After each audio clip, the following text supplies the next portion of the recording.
O exorcismo fatal de Joanna Lee. O ritual que chocou a Nova Zelândia.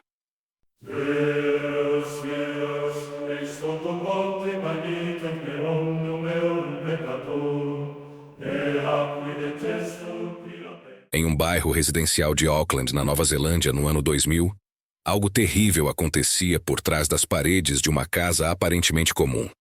A tragédia não envolveu armas nem criminosos mascarados. O horror nasceu dentro de um lar, entre orações, cânticos religiosos e convicções inabaláveis. A vítima foi Joanna Lee, uma jovem sul-coreana que buscava paz espiritual e acabou mergulhada em um dos episódios mais chocantes da história do país. O que começou como uma tentativa de purificação, um suposto ritual de exorcismo conduzido por membros de uma igreja, rapidamente se degenerou em uma série de atos brutais. Contenção forçada, agressões físicas, privações extremas e um confinamento desumano. A fé, que deveria oferecer consolo, tornou-se instrumento de violência. E o que os envolvidos chamavam de cura divina, revelou-se, na verdade, uma sessão de tortura encoberta por palavras sagradas. A morte de Joanna expôs o abismo entre crença e fanatismo.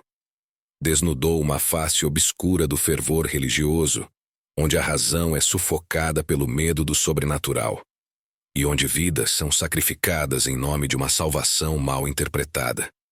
Este é o caso real de Joanna Lee, um relato assustador de possessão, exorcismo e morte. Um ritual que ultrapassou todos os limites, deixando um rastro de horror e perguntas sem resposta. Uma história que ainda hoje arrepia até os mais céticos e nos faz refletir sobre o que acontece quando a fé se transforma em cegueira. Joanna Lee tinha 37 anos quando sua vida foi tragicamente interrompida por um ritual que deveria salvá-la. Vinda da Coreia do Sul, ela escolheu a Nova Zelândia como refúgio, em busca de um novo começo.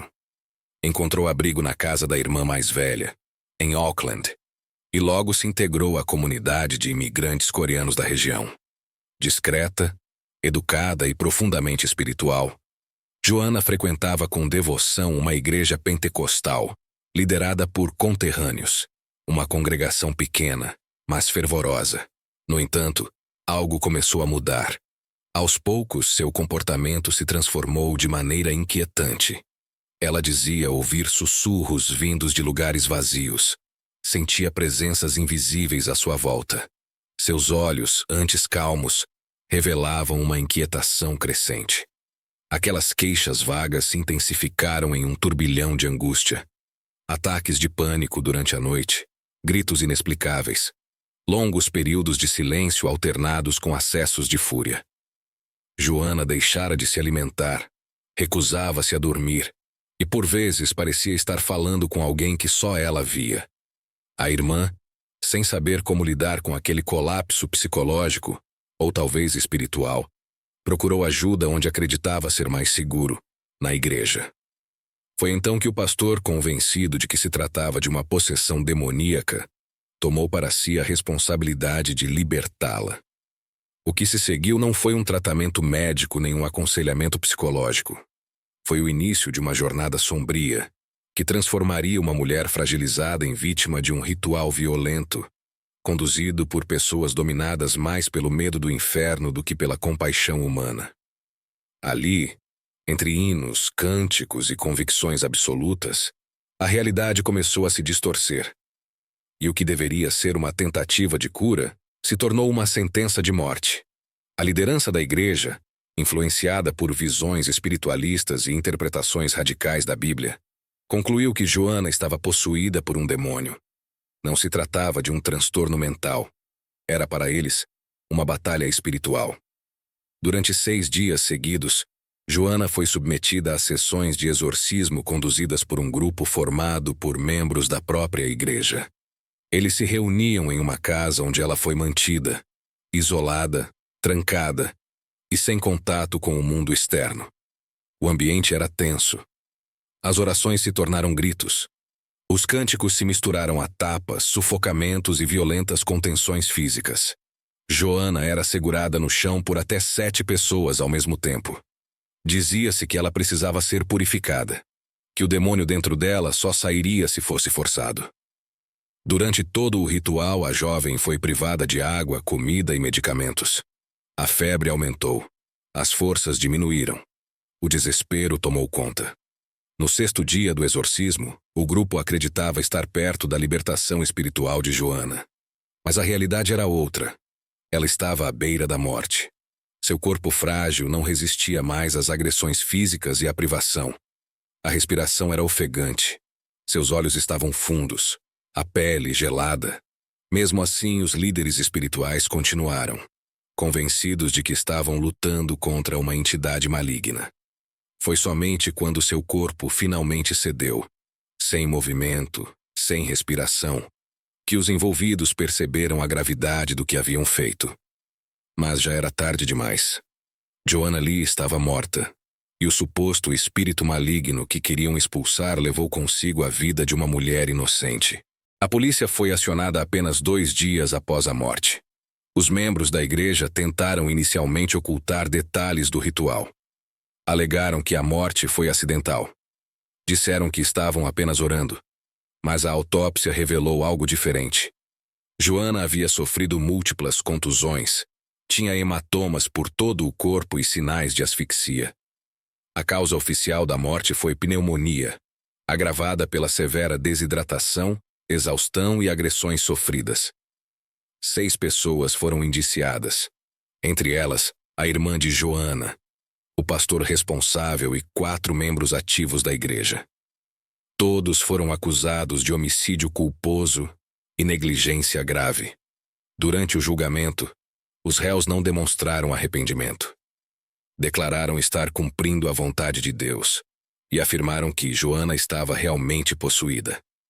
A justiça, no entanto, foi dura. 3 deles foram condenados a penas de prisão. Os demais cumpriram penas alternativas, incluindo serviço comunitário e tratamento psicológico.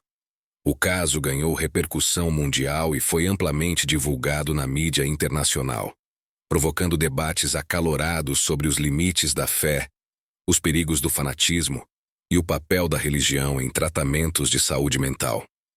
A tragédia de Joanna Lee tornou-se um símbolo do que pode acontecer quando a fé ultrapassa o limite da razão.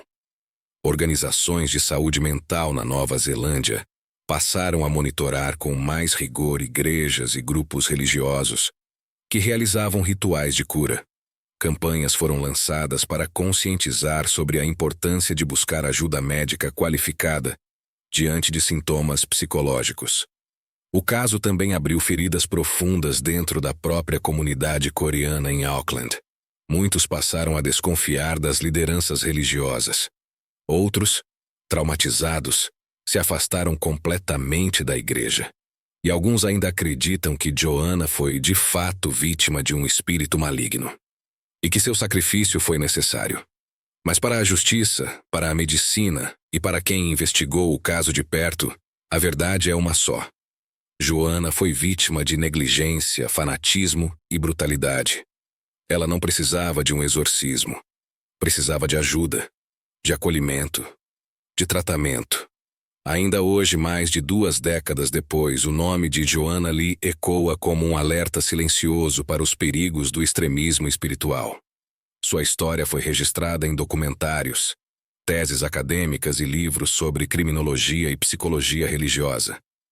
O caso também é estudado por psiquiatras e antropólogos como um exemplo claro de psicose induzida por grupo, um fenômeno raro em que múltiplas pessoas compartilham crenças tão extremas que perdem o contato com a realidade, ao ponto de cometerem crimes, acreditando estarem fazendo o bem.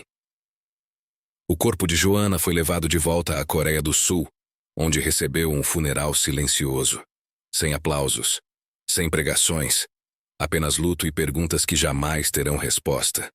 Casos como o de Joanna Lee mostram que o verdadeiro terror não está nos filmes, nem nas lendas urbanas, mas nas ações humanas quando guiadas pela ignorância e pelo fanatismo. Aqui no NewsWeb Doc, nós revelamos esses horrores reais.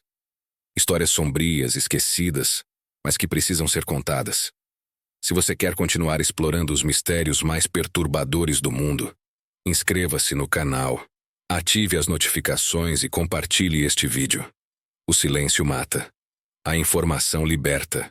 Até o próximo caso.